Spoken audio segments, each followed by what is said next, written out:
Vous êtes sur RTI 1, il est 13 h, bienvenue dans votre journal. Le Premier ministre Patrick Achi a reçu les membres du COCAN hier jeudi à la primature. Le COCAN, le comité d'organisation de la Coupe d'Afrique des Nations. Une rencontre pour redéfinir le rôle de chacun. Une situation qui faisait grand bruit et désormais finit les incompréhensions. À suivre au début de cette édition.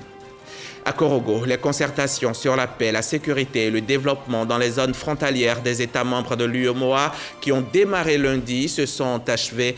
Plusieurs recommandations ont été faites pour préserver la paix, la sécurité et le développement, entre autres l'harmonisation des textes sur la transhumance et la sensibilisation. 5 femmes métisses arrachées à leur mère noire au Congo il y a environ 70 ans, puis placées dans une institution religieuse, ont exigé hier jeudi des réparations financières à la Belgique, ancienne puissance coloniale. Accusée devant un tribunal de crimes contre l'humanité, l'État belge a contesté cette qualification. On se rend tout de suite à la primature au plateau. Hier jeudi, Patrick Achi a reçu les membres du COCAN, le comité d'organisation de la CAN 2023 qui se tiendra en Côte d'Ivoire. Face aux tensions et à tous ces bruits que l'on entend, le Premier ministre est monté au créneau pour remettre les pendules à l'heure. Il a défini les rôles assignés à chacun. N'est-ce pas, Alexis Ouedraogo? Dernière rencontre de cette journée, celle du Premier ministre avec le comité d'organisation de la Coupe d'Afrique des Nations, venu présenter sa nouvelle mouture. L'occasion pour Patrick Achi de recadrer l'équipe face aux différends affichés ces derniers jours. Ce n'est pas tolérable et ce n'est pas acceptable que l'on puisse assister à de pareils comportements qui ternissent l'image du pays et sa crédibilité. Donc je voudrais saisir cette opportunité pour dire à mes 2 ministres que je ne pourrais pas, en tant que Premier ministre, accepter que ce genre de comportement à nouveau se répète. Elle va être nécessairement, dans ces circonstances-là, suivie de sanctions immédiates. Il ne s'agit pas de questions liées à Abidjan ou à la Côte d'Ivoire, mais qu'on est regardé par le monde entier. Aujourd'hui, la Côte d'Ivoire est un pays qui a atteint des performances exceptionnelles grâce à son excellence le président de la République et qui est admiré, qui à nouveau a retrouvé ses lettres de noblesse par le monde, qui jour après jour reçoit des félicitations et que dans ce contexte particulier, il est totalement inconcevable qu'on puisse assister à ce genre de spectacles qui sont totalement à contre-courant de ce qu'est devenu notre pays et de ce qu'il représente de par le monde. La Côte d'Ivoire se prépare à recevoir en 2023 la Coupe d'Afrique des Nations, près de 40 ans après une première édition de 1984. À moins de 20 mois de l'événement, le message est donc clair, tout mettre en œuvre pour le succès de ce rendez-vous. Il nous a prodigué des conseils pour la bonne marche du comité d'organisation et surtout des conseils pour atteindre les objectifs que M. le Président de la République, son Excellence Alassane Ouattara, chef de l'État, attend du COCAN. Nous avons pris bonne note et nous avons tenu à le rassurer de la disponibilité et surtout de la volonté des membres du COCAN pour réussir cette mission. La Côte d'Ivoire, rassemblée avec toutes les compétences qui ont été présentées au COCAN, s'engage à offrir au monde et à l'Afrique une des meilleures CAN qu'elle aura connues. La Côte d'Ivoire, terre d'hospitalité, accueillera l'Afrique et les Ivoiriens ensemble, soudés dans le COCAN, montreront que la Côte d'Ivoire est la terre de la vraie fraternité. L'heure est donc à la tâche, relever les défis de l'organisation avec une équipe solidaire pour faire flotter bien haut le drapeau ivoirien. Recadrer les choses, définir les rôles et que chacun s'en tienne à ce qui est. C'est un peu le même exercice auquel s'adonne en ce moment l'Assemblée nationale. La Chambre basse du Parlement rappelle ses députés à l'ordre, ceux qui sont spécialement en situation d'incompatibilité, qui assument d'autres fonctions en plus de leur rôle d'élus de la nation. Il leur faut choisir. Qui sont ces députés frappés par cette interpellation? Que dit surtout la loi sur cette mesure d'incompatibilité avec la fonction parlementaire? Élément de réponse maintenant avec Moussa Konaté. Monsieur le Président de l'Assemblée nationale invite-t-il, mesdames et messieurs les députés concernés par les dispositions légales sur les incompatibilités, à bien vouloir se conformer à la loi en lui adressant sans délai une déclaration d'empêchement à l'exercice du mandat de député. Qui sont les concernés par cette note? L'Assemblée nationale n'a pas voulu se prononcer sur le sujet. Dassansan est député de Bouna. Son nom aurait été cité sur l'une des listes. Lui tient à apporter des précisions. Le cri qui a réveillé les soupçons du président de l'Assemblée nationale est un écrit qui a été malencontreux. Malencontreux dans la mesure où cet écrit vise des personnes qui ne sont pas en situation d'incompatibilité.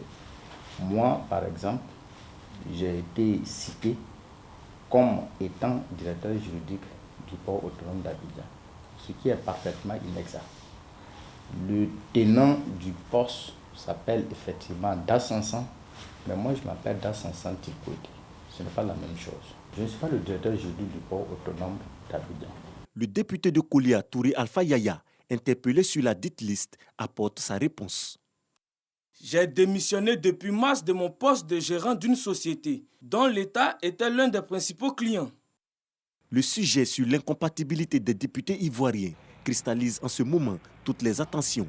D'abord, un député, c'est quelqu'un qui vote les lois et donc il est censé respecter les lois. Et donc, quand dans un pays, un député occupe 2 postes, c'est déjà quand même pour nous les citoyens, c'est mal vu en fait. Il faut que ceux qui sont là-haut, ceux qui occupent des postes de haut niveau, puissent montrer l'exemple. Et ce n'est rien d'autre, ce n'est que les députés, voilà. Ce sont ceux-là qui doivent nous montrer l'exemple. L'incompatibilité avec la fonction des députés est prévue par l'article 19 du Code électoral ivoirien. Il stipule que lorsque des personnes élues sont frappées par les incompatibilités, il leur est fait obligation de choisir l'une ou l'autre des 2 fonctions. De l'avis de politologues, se conformer à cette règle, c'est faire preuve de démocratie. Le député a pour fonction de contrôler l'action gouvernementale. Donc vous imaginez un député qui doit contrôler l'action gouvernementale dans un premier temps, et dans un deuxième temps, le même député est contrôlé par l'exécutif. Donc vous comprenez qu'il y a un problème d'éthique, parce que le député ne sera pas véritablement en mesure de faire correctement son travail. Prenons l'exemple d'un député qui est directeur de cabinet. Il est subordonné du ministre, il est subordonné de l'exécutif. Et donc vous comprenez que ce député-là n'est pas indépendant. Ce député-là ne peut pas exercer convenablement sa fonction parlementaire. Et donc il faut mettre fin rapidement à cette illégalité pour que l'Assemblée nationale puisse jouer convenablement son rôle. Pourtant, une réponse à cette question sur l'incompatibilité existe. La loi sur la suppléance des députés, instituée en septembre 2004. Selon cette disposition, le député suppléant remplace le titulaire en cas d'empêchement, conformément aux règles d'incompatibilité. Quoi qu'on dise, ces personnes-là peuvent être dans cette situation. Des situations, c'est-à-dire occuper une fonction publique non élective avant leur élection à l'Assemblée nationale ou au Sénat. Et donc, il est prévu justement que ces personnes-là décident soit d'occuper le poste de député ou de sénateur ou de rester dans leur fonction ancienne. Et quand c'est le cas, voilà, ils doivent donner la place à leurs suppléants. Le député suppléant, lui aussi, une fois il doit venir siéger, il suit le même sort en termes de restriction que le député titulaire. Si il était dans une fonction incompatible à la fonction de député, il doit aussi cesser son activité. Lorsque on est élu à la suppléance, ça se prêtait à cette éventualité, d'attendre que son titulaire soit dans une situation d'incompatibilité. Et le titulaire a bien choisi son suppléant pour ce faire. Donc c'est une opportunité pour ceux qui sont en cette position de suppléance d'assurer la pleine fonction, comme il se doit et comme la loi le leur permet. Les élus concernés par la mesure d'incompatibilité soumettent de faire un choix entre siéger à l'hémicycle et leurs fonctions non électives. L'action est bien accueillie par le ministère en charge de la bonne gouvernance. Vous savez, c'est une question sur laquelle le ministre en charge de la promotion de la bonne gouvernance a eu à féliciter son Excellence, Monsieur le Président de l'Assemblée nationale, parce que c'était des décisions, je pense, tout à fait justes. Donc on pense que c'est conforme à la loi. Il faut que tout le monde reste conforme à la loi, quel que soit son niveau de responsabilité, quelle que soit l'administration dans laquelle on se trouve. L'Assemblée nationale emboîte ainsi donc la voie de la démocratie et de la bonne gouvernance. L'incompatibilité avec la fonction de député est conforme au règlement de l'institution parlementaire et à la Constitution à travers les articles 87 à 92. Un reportage de Laure Goretti et Moussa Konaté. Le ministre de l'Emploi et de la Protection sociale porte à la connaissance des populations vivant en Côte d'Ivoire qu'en application du décret numéro 2011-371 du 4 novembre 2011 modifiant et complétant l'article 2 du décret numéro 96-205 du 7 mars 1996 déterminant la liste et le régime des jours fériés le lundi 18 octobre 2021, lendemain de la commémoration du Mawloud, anniversaire de la naissance du prophète Mohammed, est déclaré jour férié et chômé sur toute l'étendue du territoire national. Signé des mains du ministre Adama Kamara. Lors de cette commémoration du Mawloud, ne surtout pas oublier d'observer les mesures barrières. Une bavette sur le nez et un gel, pourquoi pas, pour se désinfecter les mains régulièrement. Le coronavirus rôde toujours et ce sont nos armes pour le combattre.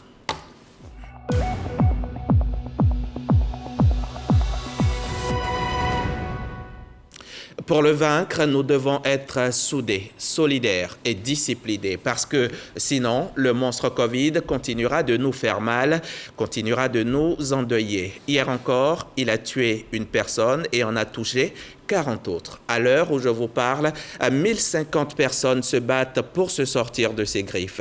La pandémie est survenue en mars 2020 en Côte d'Ivoire et depuis lors, 60 942 personnes ont contracté le coronavirus et 673 parmi elles en sont mortes.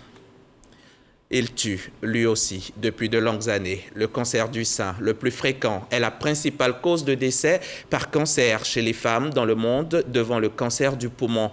Jusqu'au 31 octobre, le monde est mobilisé pour lui faire barrage. Cela dans le cadre d'Octobre Rose, le mois de la lutte contre le cancer du sein. Cette semaine, le CNRAO, le Centre national d'oncologie médicale et de radiothérapie Alassane Ouattara, a abrité une rencontre d'échange sur la maladie à l'initiative de la coalition des organisations de lutte contre le cancer.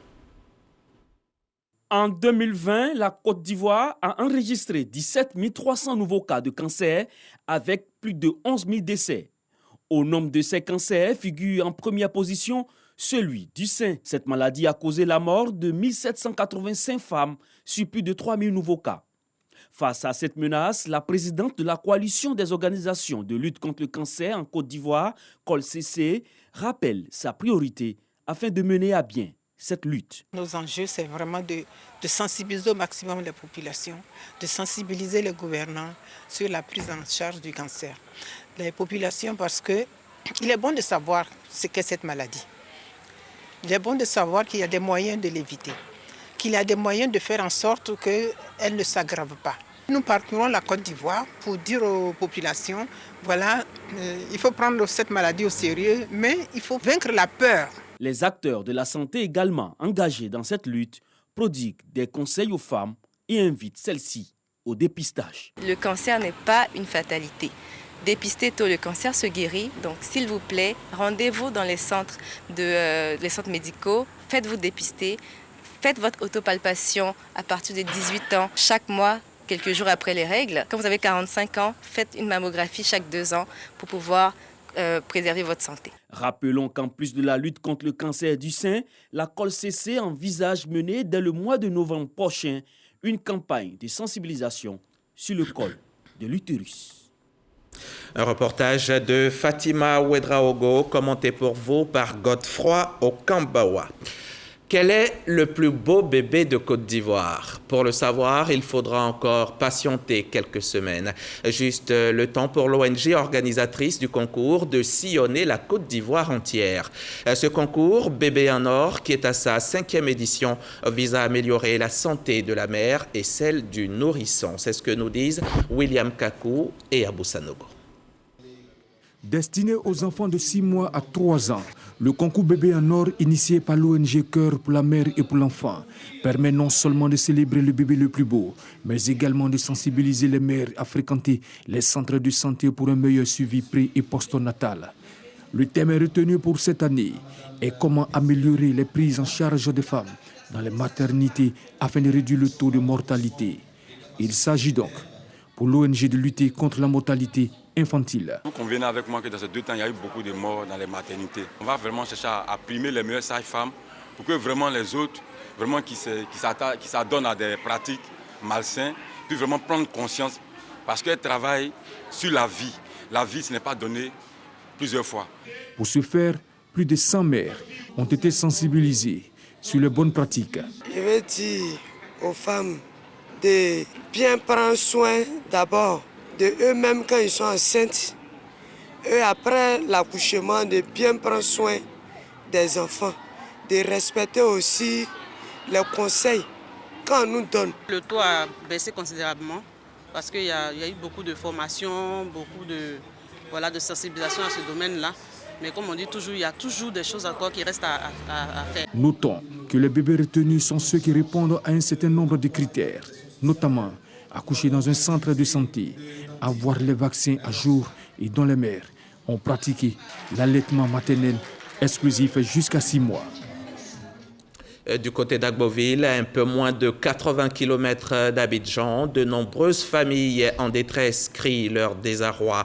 Elles ont été surprises par la montée soudaine de la rivière Agbo pendant que tombait la pluie sur la ville. L'appel de ces familles piégées a été entendu par le président de la région, Agnebi Tiassa. Pierre Demba est allé leur apporter soutien et réconfort. Depuis Agboville, le reportage de Jeanne Atoubé.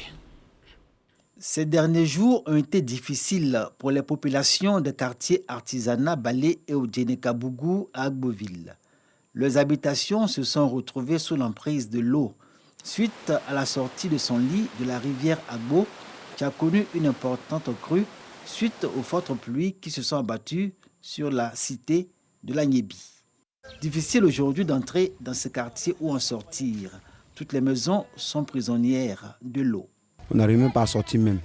Tu es obligé de traverser l'eau avant de rentrer chez toi. Des fois, l'eau même nous entoure.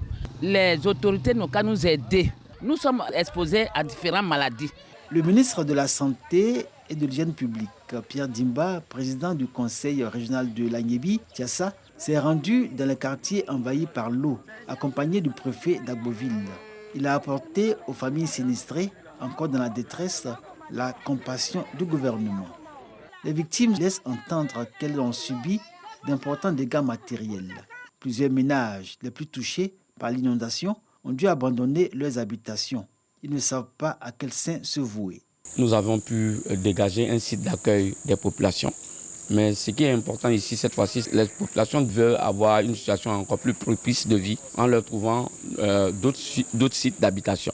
Les appels à la prudence sont lancés sur les réseaux sociaux et à travers divers canaux de communication, surtout aux automobilistes qui empruntent la voie menant à Ores-Krobou que longe la rivière Agbo et passant par plusieurs villages comme Adaou, Ouain, Bessé et Loviguier. Les populations d'Agboville indiquent que chaque année, quand arrivent les fortes pluies, le même sinistre est observable et dans les mêmes quartiers. Les pays membres de la CEDEAO ont envoyé des représentants à Abidjan pour prendre part à un séminaire de formation sur la formulation d'une stratégie de l'économie bleue au sein des États membres. Une rencontre pour comprendre comment capitaliser les opportunités de développement de l'économie bleue de la sous-région ouest-africaine. Dangui nous en dit plus. Piraterie, pêche illégale sont au nombre des phénomènes qui menacent l'espace maritime ivoirien, riche en ressources énergétiques, minières et halieutiques, des potentiels de l'économie bleue du pays. Nos populations ont besoin d'être protégées parce que les populations côtières et même au-delà. Nous vivons quasiment tous des ressources halieutiques et il est important pour la Côte d'Ivoire de préserver ces ressources-là, de les aider à se régénérer. C'est vrai que c'est un problème qui est sérieux, mais je pense que la Côte d'Ivoire a pris à bras le corps ce problème et est en train de se battre pour l'éradiquer. 12 des 15 pays de la communauté économique des États de l'Afrique de l'Ouest CEDEAO ont une façade maritime et sont confrontés aux mêmes défis. Comment alors capitaliser les opportunités de développement de l'économie bleue de l'espace CEDEAO?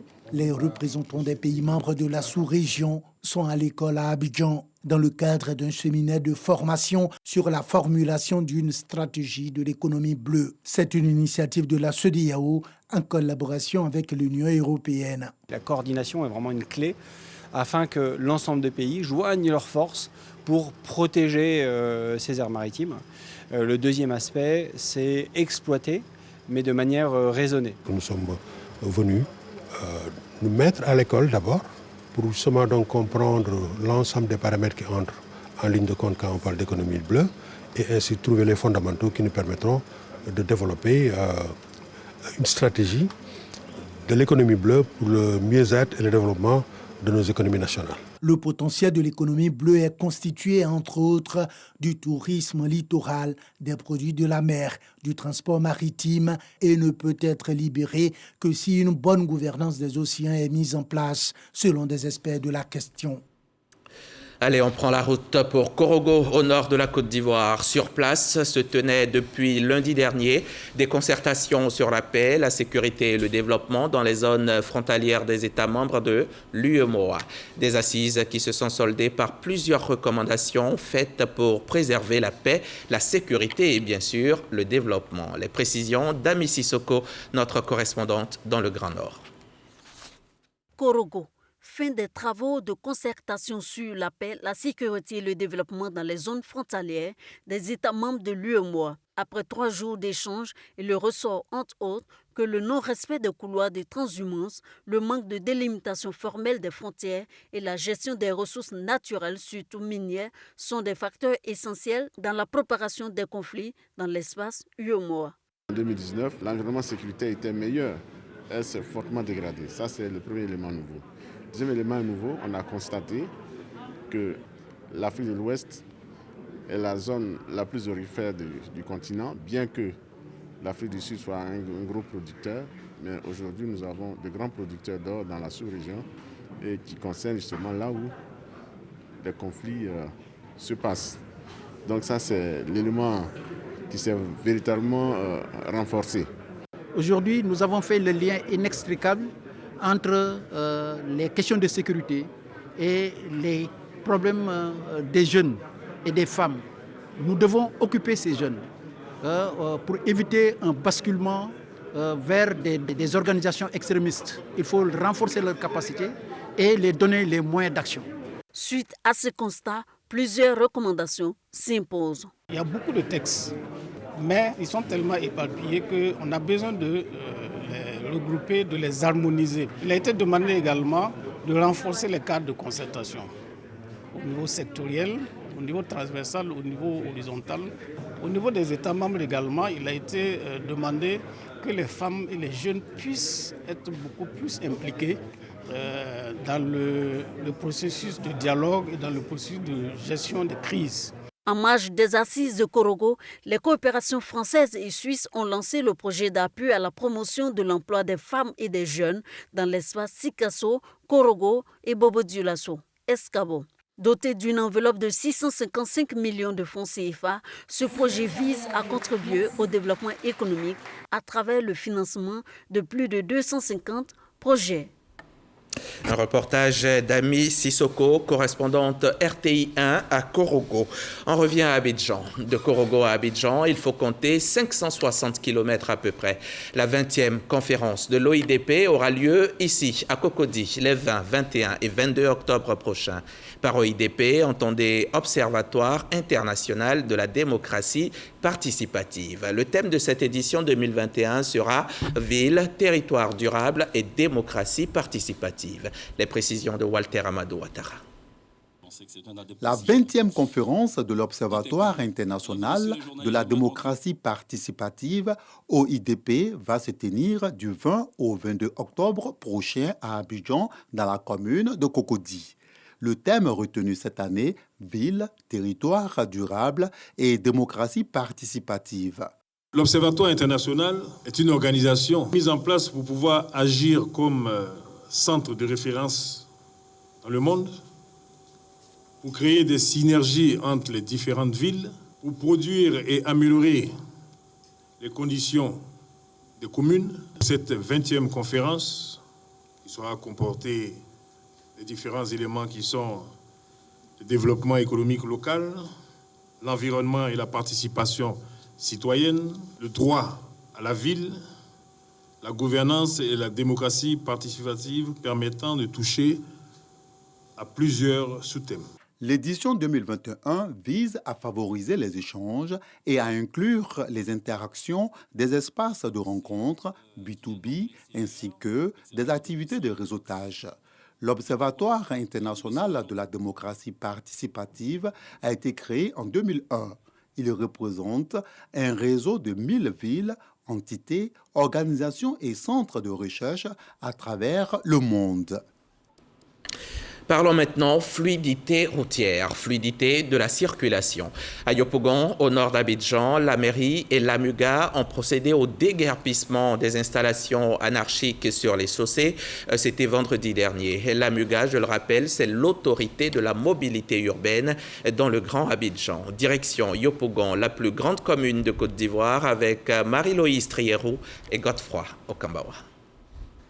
Magasins, commerces et gares routières installés le long de l'artère traversant le quartier de Yopougon-Sable et menant à Sipores sont les différents lieux que l'autorité de la mobilité urbaine dans le Grand Abidjan, la direction des opérations de la salubrité et les autorités municipales ont sillonné dans le cadre d'une opération de déguerpissement. Face aux différents propriétaires, ils ont tenu un langage de vérité sur le ton de l'avertissement. Nous sommes venus aujourd'hui pour sensibiliser tous les acteurs qui sont impliqués dans cette occupation anarchique afin qu'ils prennent des dispositions pour libérer la voie publique. Nous allons procéder à la libération de toutes ces emprises-là en enlevant toutes les gares qui sont dans le carrefour. Ils vont recevoir une mise en demeure pour qu'ils puissent, dans un délai raisonnable, partir de ce lieu-là. Ces installations anarchiques sont en partie les causes de l'embouteillage dans cette commune. La mairie de Yopougon a montré sa volonté d'accompagner l'AMUGA pour l'opération de déguerpissement et de régulation de la circulation. Nous sommes en collaboration avec l'AMUGA pour rechercher les solutions en vue de permettre à ce qu'on puisse rentrer à Yopougon sans problème pour qu'il n'y ait pas de conflit entre les usagers et les véhicules. Le réaménagement des plans de circulation au niveau de la commune de Yopougon va permettre de libérer les emprises des artères et de réduire les embouteillages. Cette opération va s'étendre dans les autres communes du district d'Abidjan. Un reportage de Marie-Loïse Trierou, commenté par Godefroy Okambawa, tous deux du service Société de la rédaction. Leur particularité est qu'ils sont amoureux de la culture. Parmi eux, on trouve des journalistes culturels, des écrivains ou encore des juristes. Tous autant qu'ils sont, ils viennent d'être initiés à la critique d'art. La critique d'art, notamment en musique, en danse, en littérature, art plastique, cinéma, théâtre. Ensemble, ils veulent désormais promouvoir l'industrie culturelle ivoirienne tout en favorisant une certaine éducation artistique chez le public. On retrouve Walter Amadou Ouattara. Hommage à une vingtaine de pionniers engagés dans la promotion de la culture. Entre autres éclaireurs au plan national, on peut citer professeur Yacouba Konaté, Simone Girandou, Agnès Crédit, Feu Noël Is-Eboni, Feu Kofi Bernard Ayoua, Feu Hyacinthe Kakou et au plan international, Feu Amobe Mevegui. Vivants ou décédés, ces illustres personnalités du monde de la culture constituent des repères pour l'organisation professionnelle des critiques d'art de Côte d'Ivoire, OPCACI. Cet hommage est une activité majeure dans le plan d'action de l'OPCACI qui veut se positionner comme une organisation crédible dans la promotion de l'industrie culturelle ivoirienne. Désormais installé, le président de l'OPCASI, Hervé Guéhi, qui est également depuis le 1er octobre Grand Prix No Haut Culture de la critique d'art en Afrique, catégorie musique, partage ses priorités. Nous avons 3 mots maîtres: l'éducation artistique du public, la consommation des œuvres et la promotion des œuvres de la culture par les médias, bien sûr, sur la base de la critique d'art et de l'analyse. Plusieurs sommités de la culture ont pris part à cette activité. Pour Alain Tailly, c'est une initiative à soutenir. Pour cela, eux-mêmes doivent se former dans tous les domaines, pratiquement, des arts, de manière à avoir un savoir encyclopédique et être pertinent lorsqu'ils critiquent un artiste. C'est en mars 2021 que l'organisation professionnelle des critiques d'art de Côte d'Ivoire a vu le jour. Elle compte 130 membres. Je vous l'ai dit en titre, des femmes attaquent l'État belge pour crimes contre l'humanité. Ce procès contre la Belgique est mené par des femmes métisses issues d'unions mixtes au Congo qui furent soustraites à leur famille et placées dans des instituts. Ces femmes demandent une réparation financière pour les souffrances psychiques et psychologiques endurées dans leur enfance. Au-delà de ce procès entamé ce jeudi, elles espèrent aussi que le Parlement belge adoptera un jour une loi de réparation au profit des milliers d'autres métis congolais au vécu similaire. Fin de ce 13h. Ce vendredi, spécialement, nous avons une pensée particulière pour nos collègues de RTI Bouaké qui abattent un travail formidable au quotidien avec à leur tête M. Doumbia. Brahima Doumbia qui souffle une bougie de plus à l'heure où nous parlons. Bonne fête à vous et bon service, Monsieur le Directeur.